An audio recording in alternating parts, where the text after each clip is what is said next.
Bienvenidos, valientes de la oscuridad. Antes de adentrarnos en historias que estremecen el alma, quiero contarte algo especial. Ya está disponible nuestro primer libro Sombras que no duermen, con relatos inéditos que podrás llevar siempre contigo. Encuentra el enlace en la descripción. Y recuerda, únete a nuestra comunidad, suscríbete al canal y activa la campanita para no perderte ninguna narración aterradora. Prepárate, la penumbra aguarda. Había aprendido a reconocer el edificio por su olor mucho antes de decidir mudarme. En la acera, a la altura del portal, el aire se volvía agridulce y denso, restos de lejía derramada en el zócalo, aceite recalentado que subía desde un piso bajo donde siempre se freían cosas, humedad antigua que empapaba la piedra. Los días de lluvia, el olor a yeso mojado se colaba por las rendijas de la puerta metálica como un suspiro fatigado. La fachada no era especialmente vieja ni especialmente nueva. Estaba en esa edad intermedia donde los remiendos se hacen visibles como cicatrices y la pintura pierde la vergüenza de descamarse. A la primera visita, el portero automático tenía 2 teclas sueltas. Al volver con las cajas, una tercera colgaba de un cable. Pensé que el edificio, de alguna forma, me estaba mostrando el ritmo de su deterioro, como si necesitara que alguien lo notara. Mi piso quedaba al fondo del tercer piso, justo antes de un quiebro del pasillo que desembocaba en una pequeña ventana cuadrada. Aquella ventana no tenía persiana, solo un cristal grueso con burbujas atrapadas en su interior. En la tarde, la luz entraba dorada y polvosa, y el pasillo se llenaba de un rumor de pasos que no venían de ningún lado. El suelo, de terrazo moteado, tenía una hendidura casi imperceptible que hacía rodar cualquier bolígrafo hacia la misma esquina. Y la barandilla, de hierro, estaba fría incluso en verano, como si escondiera agua en sus tubos. No lo entendí al principio. No entendí que el edificio me estaba enseñando su carácter del modo en que lo hacen los animales desconfiados, con gestos mínimos.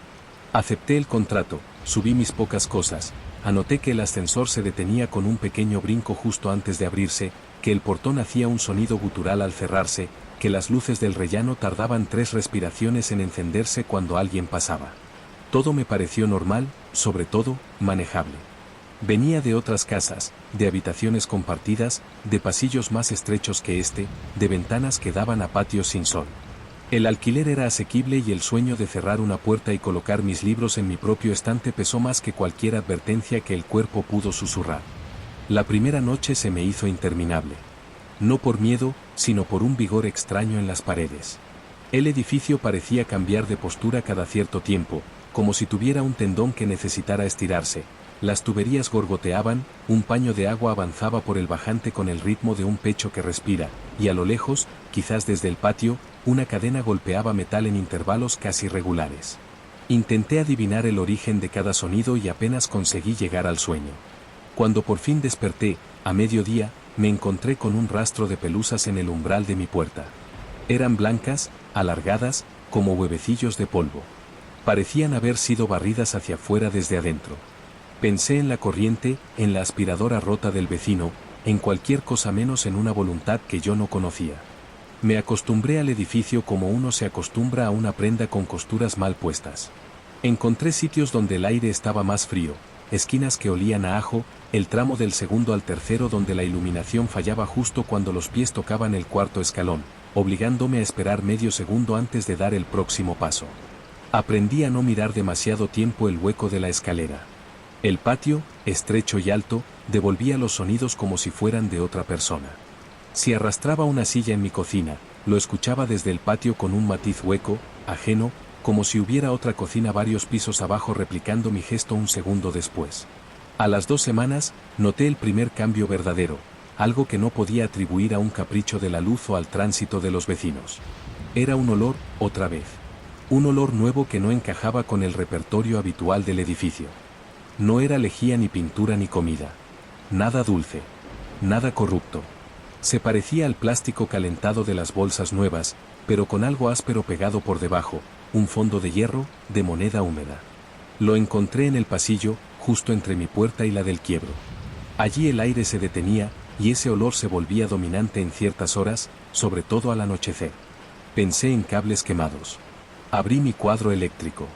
Revisé el de la escalera. Nada.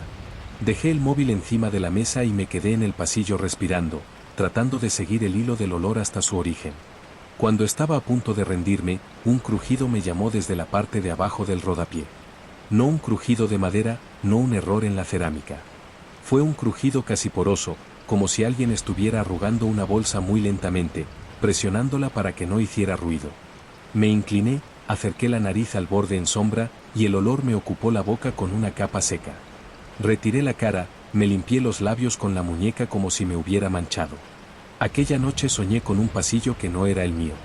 Tenía las mismas proporciones, el mismo quiebro, la misma ventana burbujeante, pero en el sueño el pasillo estaba llenado por muebles apilados, respaldo de una silla asomando bajo un somier, un espejo sin cristal, una maleta abollada con calcomanías antiguas. No había puertas a los lados, ni timbres, ni números.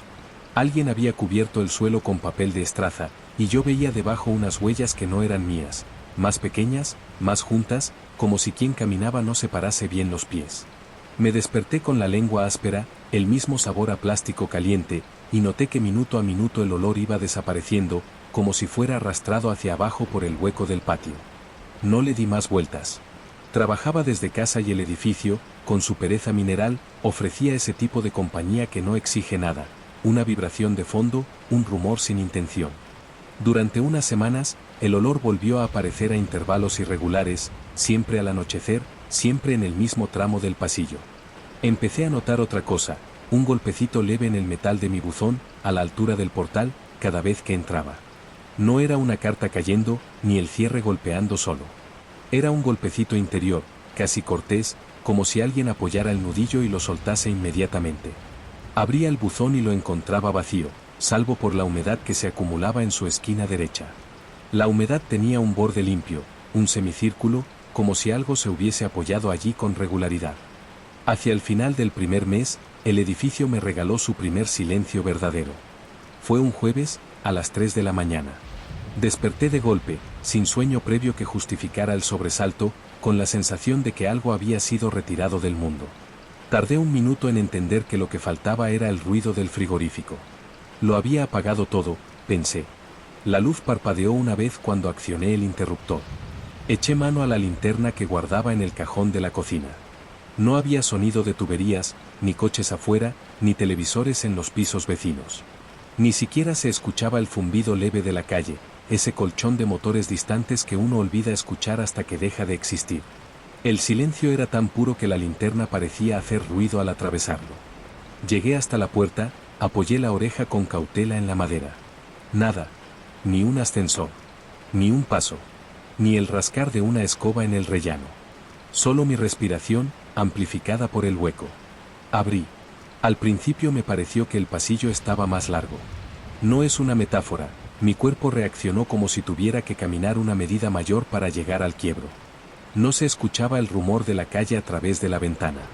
Solo mi caminar, que intenté hacer ligero, aunque las chanclas contra el terrazo sonaban obscenas. A medio camino, el olor me recibió, tenue pero definido, ese plástico tibio, esa moneda húmeda. Quise avanzar hasta la ventana para ver la calle, asegurarme de que existía. Entonces el sonido volvió de golpe, como cuando se abre la puerta de un bar muy ruidoso, motores, voces que rebotaban, el rumor del frigorífico que retomaba su zumbido, todo a la vez, como si hubiese sido contenido por una compuerta que alguien soltaba. Me quedé quieto, con la mano apoyada en la pared. Sentí la vibración atravesarme. El edificio, pensé, tiene pulsos. Respira con otro ritmo. O alguien lo regula. En los días que siguieron, comencé a observar pequeñas evidencias de una presencia que no sabía cómo nombrar. No era sobrenatural, no de esa manera limpia. No se trataba de objetos que cambian de lugar ni de voces en la noche. Era un modo más concreto, más físico, más torpe incluso. Alguien se dedicaba a modificar el edificio de una forma tan sutil que la mayoría de los vecinos no lo notarían. Por ejemplo, una mañana la numeración de los pisos apareció escrita a lápiz en el lateral de la barandilla, en una caligrafía apretada, sin adornos, con la tinta del lápiz presionando el metal como si el que escribía no supiera regular la fuerza. En el segundo rellano, los números eran más apretados, como si allí la mano hubiera temblado. A los 2 días, los borraron con estropajo, pero quedó la sombra de la grafito incrustada en los poros del hierro. En otra ocasión, las juntas del terrazo, que siempre habían sido de un gris claro, estaban humedecidas en un tramo de 3 baldosas, justo a la altura de mi puerta y no más allá. Era una mancha limpia, con bordes definidos, como si alguien hubiera apoyado una esponja empapada y la hubiera levantado en vertical. En el buzón, empecé a encontrar trozos de papel que a primera vista parecían basura, esquinas de folletos, tiras estrechas arrancadas de la parte superior de una hoja de cuadritos, pedacitos triangulares como restos de haber cortado un marco. Al examinarlos, siempre a la luz de la cocina, veía que estaban perfectamente rectos, sin dientes de rasgado, y que a veces contenían una línea impresa de publicidad cortada de modo que solo se leían 2 o 3 letras sueltas. Nunca completaban una palabra. Nunca encajaban entre sí. Los guardé en un cuenco, al principio por costumbre, luego por algo parecido a la espera. El cuenco se fue llenando con esa basura cortés. Ninguna nota, ningún mensaje. Solo fragmentos de un perímetro que yo no podía reconstruir. Una tarde de otoño, volviendo con 2 bolsas del supermercado, noté la luz del tercer piso más tenue de lo habitual. El interruptor funcionaba, pero el tubo fluorescente hacía un destello pálido y luego se quedaba en un gris violáceo, esa luz de hospital gastado. El pasillo parecía más angosto bajo esa temperatura, y la hendidura del suelo me jugó una mala pasada. Una manzana rodó desde mi bolsa abierta hasta detenerse en la esquina, junto a la ventana. Al agacharme, una corriente fría me recorrió el antebrazo, una lengua de aire que venía de algún recoveco del rodapié. La piel se me erizó como si me hubieran soplado al oído. Me incorporé y vi, con una claridad ridícula, que algo relucía en el borde inferior de la ventana. Era una mancha opaca en el vidrio, a la altura de la nariz de alguien alto. Tenía forma ovalada, como el residuo que deja un aliento cuando el ambiente está muy seco. Acercándome, distinguí 2 puntos más arriba, como si fueran marcas de dedos. Los míos no podían ser, no llego a esa altura. El cristal estaba frío. Al apoyar mis dedos, se quedaron limpios, sin marca. La ovalada, en cambio, tenía la textura que dejan los labios al apretar contra el vidrio, no solo el círculo, sino el dibujo sordo de la carne. Se me ocurrió que, quizás, alguien se apoyaba todas las noches ahí para mirar hacia adentro, hacia el pasillo, y que el edificio no había querido o no había podido borrar su rastro. No conté nada a nadie. Los vecinos eran espectros de horarios distintos a los míos. Escuchaba sus vidas como se escucha el agua en tuberías comunes, risas amortiguadas, la vibración de un altavoz, pasos que apresuran al bajar y se arrastran al subir. Los veía un segundo en el portal y luego desaparecían en sus pisos como peces que encuentran su roca. Una vez, al bajar, me crucé con una mujer que llevaba una bolsa de pan y un paraguas.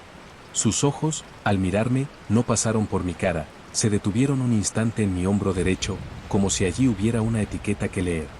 Luego siguió su camino, y el olor a levadura se quedó en el ascensor como una memoria ajena. El edificio y yo empezamos a entendernos en otro nivel. Si me movía por la casa con suavidad, si evitaba cerrar fuerte los cajones, si lavaba los platos sin golpearlos, el edificio respondía con una especie de calma. Las tuberías no se quejaban, el bajante no se desbordaba en su murmullo, las luces no parpadeaban tanto. Si un día estaba nervioso y daba portazos, si arrastraba la mesa para cambiarla de sitio, entonces el piso chirriaba, el ascensor se quedaba detenido entre plantas 3 segundos más, y por la noche un golpecito insistente, regular como un metrónomo, aparecía en el interior de la pared sobre el cabecero de mi cama. No era imaginario. Era metal contra metal. Un remache, un tornillo que vibraba, algo que el edificio no podía arreglar por sí solo. Pensé, algunas noches, en la idea concreta de un perseguidor. No por paranoia literaria, no por contagio de historias. Pensé en la práctica, en la anatomía de esos gestos. Alguien que sabe mis horarios, alguien que entiende el ritmo con el que bajo la escalera, alguien que me mide por el sonido que hacen mis llaves. Alguien que no se acerca de frente, sino que aprende primero el edificio, que escucha antes de tocar. No era una amenaza que pudiera denunciar. No había mensajes, no había puertas marcadas.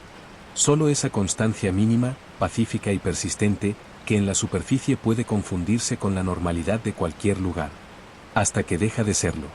La primera evidencia clara de la atención llegó en forma de rutina. No era un objeto ni una marca. Era una secuencia de cosas que empezaron a repetirse con una precisión que no podía atribuir al azar.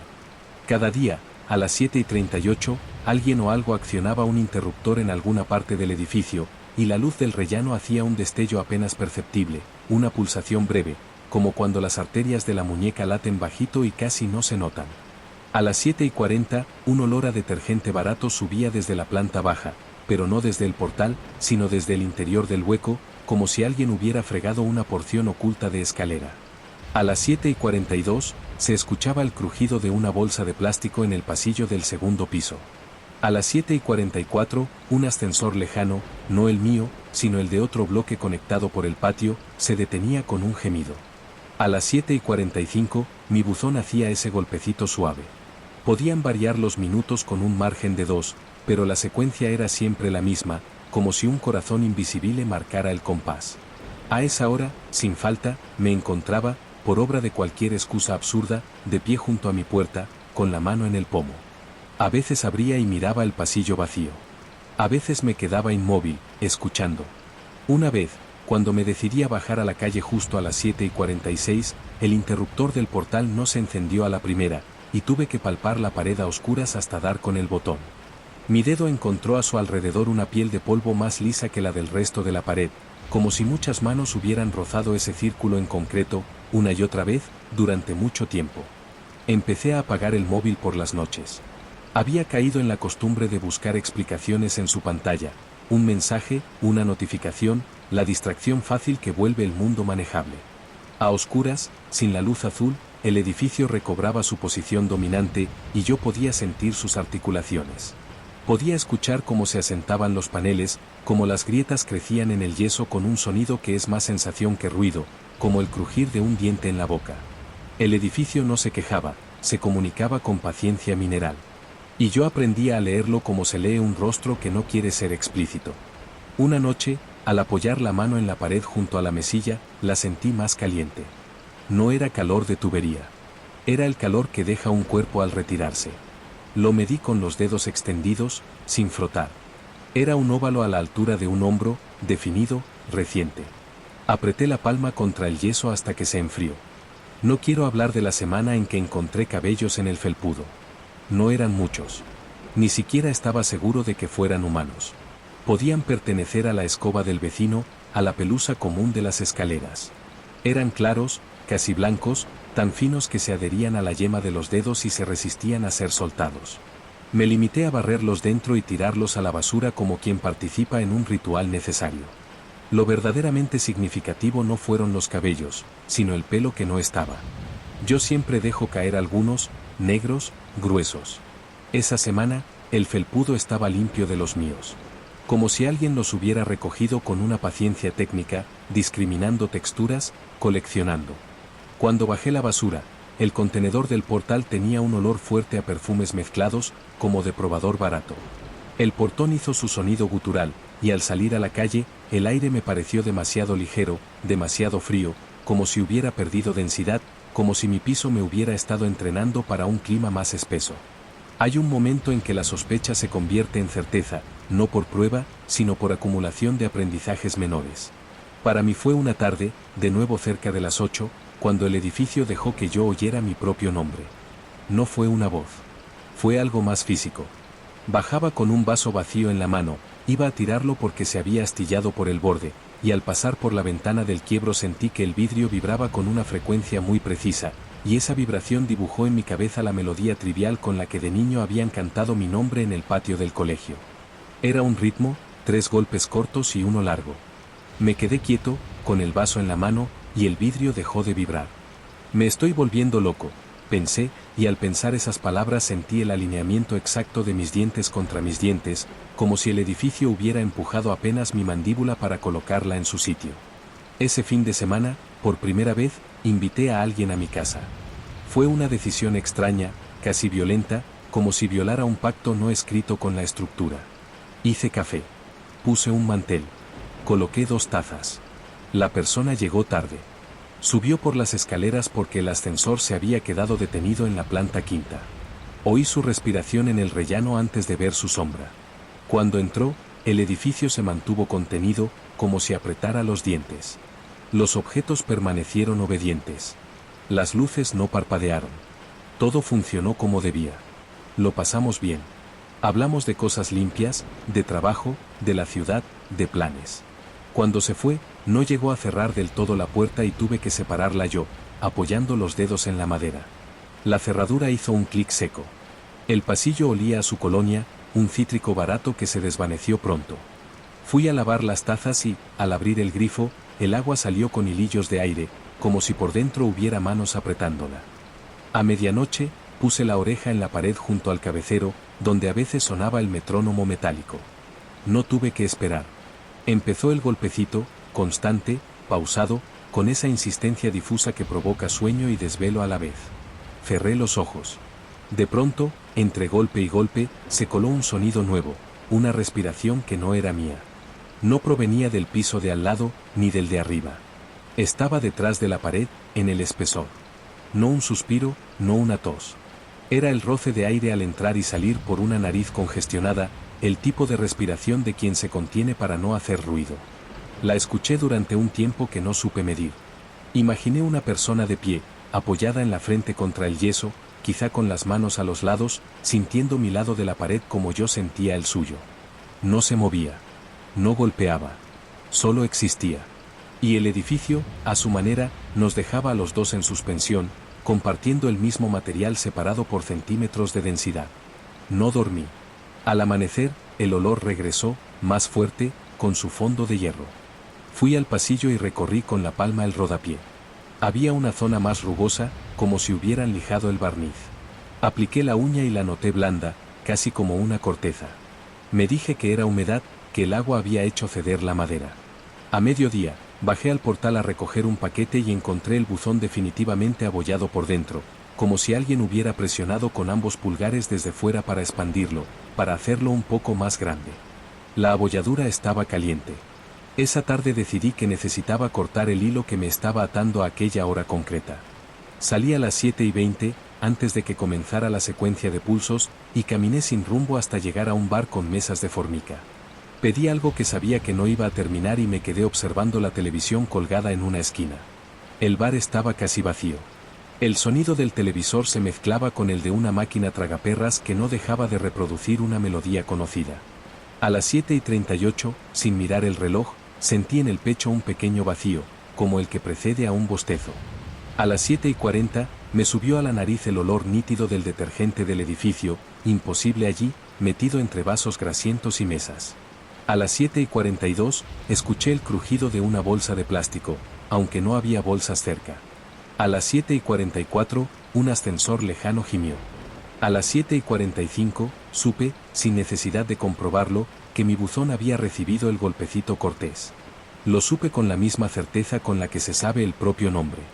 Y con esa certeza regresé, arrastrando los pies, sin coraje para hacer otra cosa. El portal estaba más oscuro, como si alguien hubiera aplicado una película al vidrio de la puerta. Subí por las escaleras, evitando mirarme en los espejos cóncavos que adornaban las esquinas. Cuando llegué a mi piso, el olor era insoportable. No por intensidad, sino por su proximidad íntima, como si me envolviera una prenda ajena. Metí la llave. La cerradura no giró. No se resistió, no se bloqueó. Simplemente no giró, como si su interior hubiera sido reemplazado por un material blando. Retiré la mano. El pomo estaba tibio.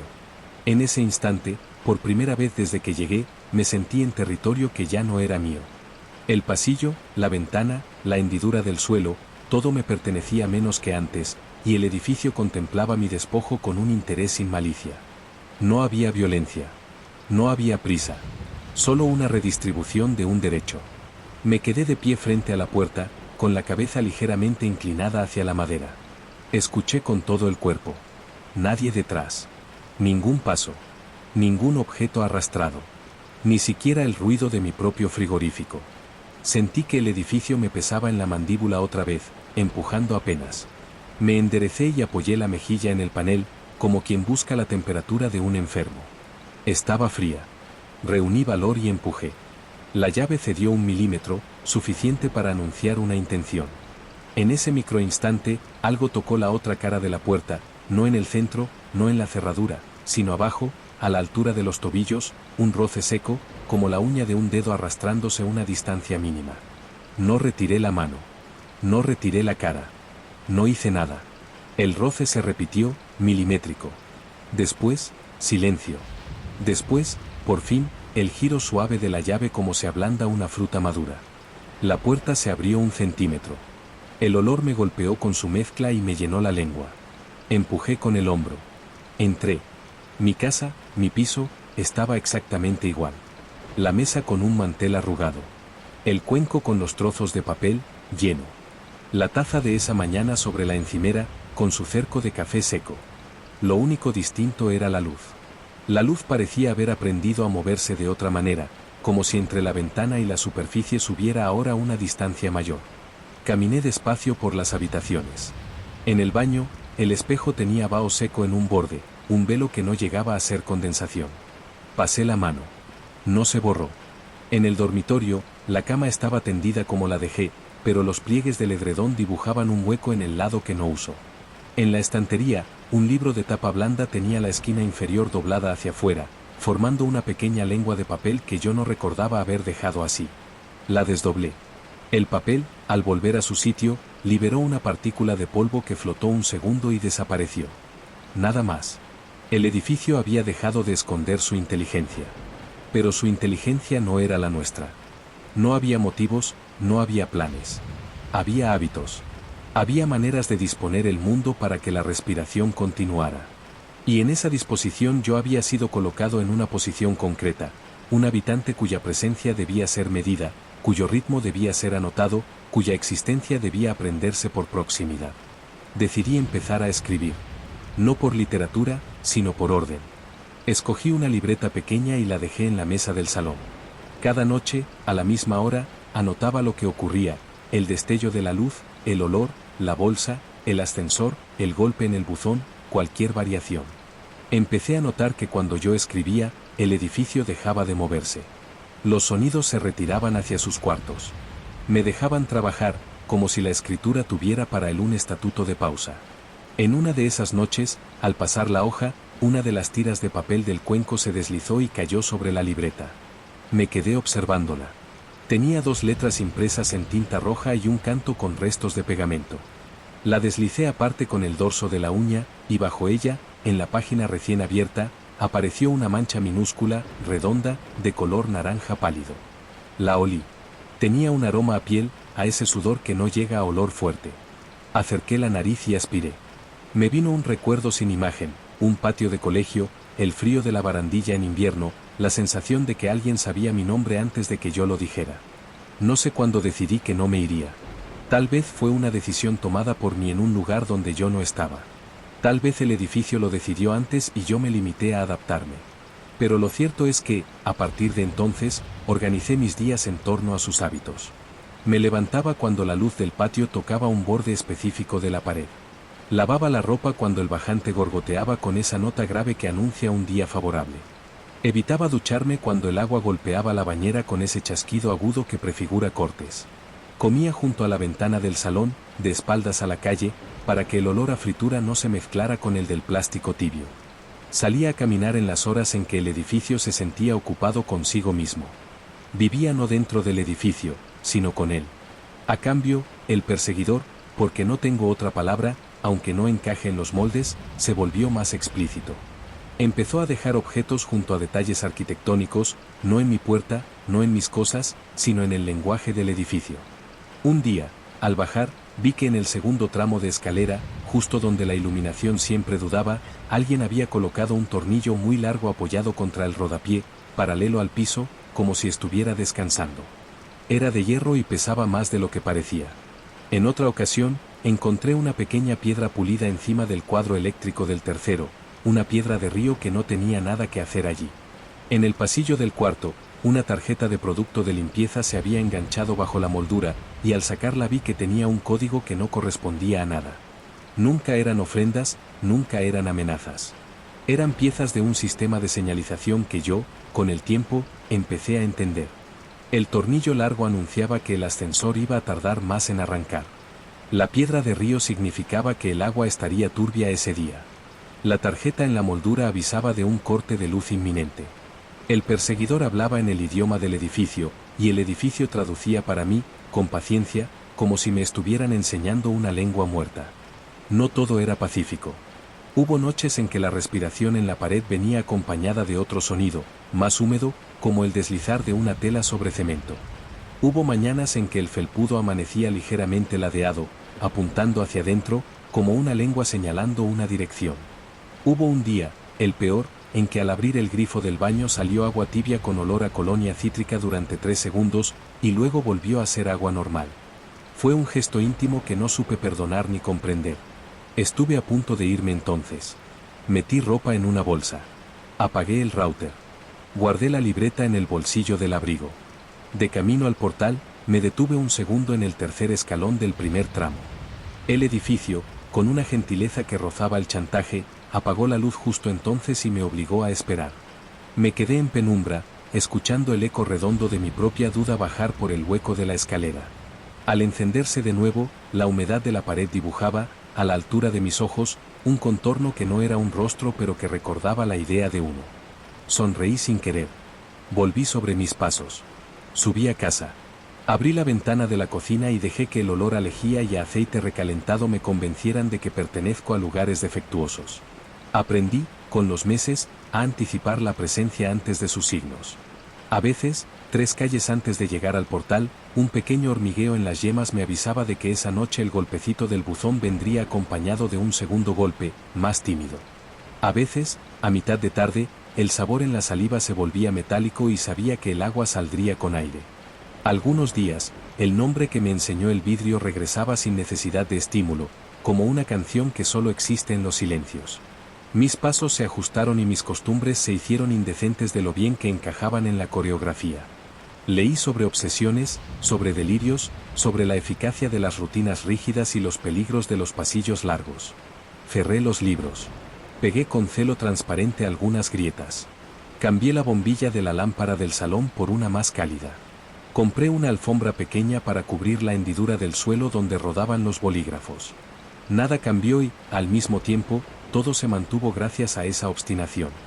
Una noche de verano, cuando el calor era una toalla húmeda, la ventana del quiebro me regaló un regalo sin intención.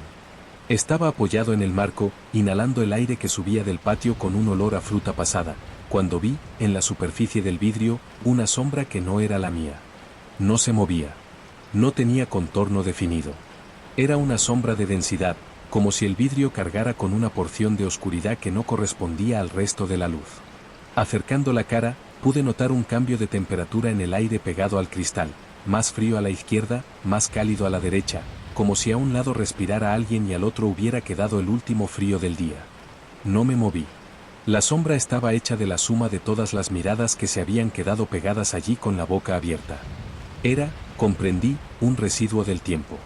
No podía borrarlo con la mano. Tampoco podía fotografiarlo. Solo podía aprender su forma y, en adelante, saber que al pasar por ese punto, mi cuerpo debía inclinarse apenas para no atravesar una densidad que no le pertenece. No he visto nunca al perseguidor de frente. Si lo viera, su existencia cambiaría de género y se volvería otra cosa, una narrativa vulgar, un informe, una denuncia, un final. No lo he visto y sin embargo conozco el orden de sus dedos. Sé cómo apoya el índice cuando marca mi buzón. Sé cómo coloca la palma en la pared para medir el calor que dejé. Sé que su nariz se tuerce hacia la derecha cuando presiona el vidrio. Sé que se queda un poco rezagado en los rellanos, con una inclinación leve que le permite escuchar mejor el metal guardado en la barandilla. No sé su cara. No sé su voz. No sé su nombre. El edificio no me lo diría aunque lo supiera, porque la arquitectura no administra nombres, administra pesos, tiempos, rutas de aire. No sé si vive aquí. No sé si alguna vez ha cruzado mi puerta. A veces, cuando huelo la colonia cítrica en el agua, me pregunto si no soy yo, si no es mi propia memoria la que perfuma el grifo, si no soy yo el que persigue el trazo que dejó la vida de otro en el yeso. En los cambios de estación, el edificio se recoloca. Las vigas, allá adentro, hacen sonidos de madera aunque sé que son de hormigón. Las puertas, incluso la mía, rechinan en tonos que parecen palabras pero no lo son. El perseguidor, durante esos días, se vuelve más torpe o más impaciente. Los tornillos no reposan del todo paralelos, las piedras de río aparecen en alturas equivocadas, las tarjetas quedan mal sujetas. Me permito entonces una sonrisa pequeña, un perdón inmerecido. Si él aprende, yo también. Si él falla, yo puedo seguir respirando en el margen de ese error. El edificio, paciente, nos recoloca a los dos. No sé explicar por qué me tranquiliza saber que a las 7:45 el buzón recibirá su golpecito. No sé por qué descanso mejor cuando la pared sobre el cabecero suena con el metrónomo de metal. No sé por qué mi cuerpo ha apoyado la mejilla en la madera de la puerta tantas veces, como si allí encontrara un latido. No necesito comprenderlo. No pido una lógica que me devuelva al estado anterior. He visto, en la curva del pasillo, lo que pasa cuando la luz baja 2 grados y el terrazo muestra su buena cara de cementerio doméstico. He sentido el frío del hierro en agosto. He saboreado monedas sin tener ninguna en la boca. He olido a colonia en agua que debería oler a cloro.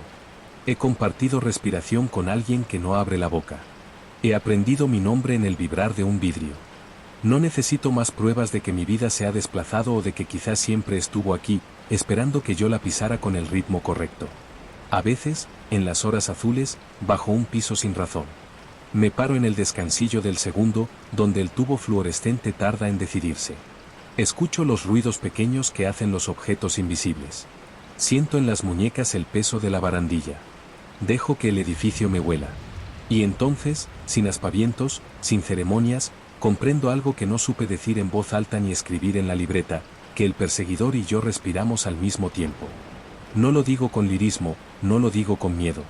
Lo digo como quien acepta que 2 relojes se han sincronizado por cercanía, que 2 latidos han aprendido a intercalarse. Somos, tal vez, 2 metales en el mismo cajón, rozándonos en la oscuridad con la discreción aburrida de los días. He pensado en la puerta del portal sin mirar atrás, en el ruido del portón al cerrar, en la libertad falsa de los portales nuevos con sus paredes limpias y sus ascensores sin gemidos. He imaginado camas donde el edredón no dibuja un hueco en el lado que no uso. He visto, en mi cabeza, cucarachas de pasillos ajenos que no me pertenecen y que me tratarían como a un extraño. Y a cada imagen le falta el peso, el grosor de este sitio imperfecto. Aquí, en cambio, cada grieta me sujeta, cada olor me llama, cada rutina me contiene. No es amor. No es síndrome. Es un acuerdo entre materia y pulso. Queda, sin embargo, algo que no sé dónde colocar. Sucede en las noches en que el aire se vuelve muy claro y la ciudad baja el volumen. A veces, en esas noches, me parece escuchar, casi imperceptible, bajo el golpecito del buzón, bajo el respirar en la pared, bajo el destello de la luz a las 7:38, un sonido nuevo. No sabría definirlo. No es de metal. No es de vidrio. No es humano del todo. Es un roce más seco, como de hoja contra hoja, pero no de papel, sino de algo más fibroso, más antiguo, que podrías encontrar solo si deshicieras el yeso y llegaras a la capa donde la pared guarda su historia. Ese sonido, breve y tímido, se repite a veces cuando paso por el quiebro, cuando apoyo la mano en la barandilla sin apretar, cuando coloco la taza vacía en la encimera. Sucede y deja un eco. Y el eco, si acerco la cabeza con paciencia mineral, si respiro con el ritmo exacto, si dejo la lengua quieta en la boca, si no pido nada, si no espero nada, dice algo que no comprendo y que, sin embargo, entiendo. Dice, quizá, que antes de mí hubo otros. Dice que después habrá otros. Dice que el edificio aprende y enseña, que memoriza y olvida. Dice que el perseguidor cambia y permanece. Dice que yo he pasado a formar parte de una coreografía que no me necesita. Y entonces, en ese segundo de lucidez sin drama, siento una mano sin temperatura rozar el interior de mi muñeca, una caricia que no busca consuelo, solo censó. Al levantar la vista, la ventana del quiebro sostiene su luz dorada y polvosa. En el vidrio, si fijo demasiado la atención, la sombra de densidad retoma su sitio, obediente, esperando la boca de alguien. Caminaré hacia el marco.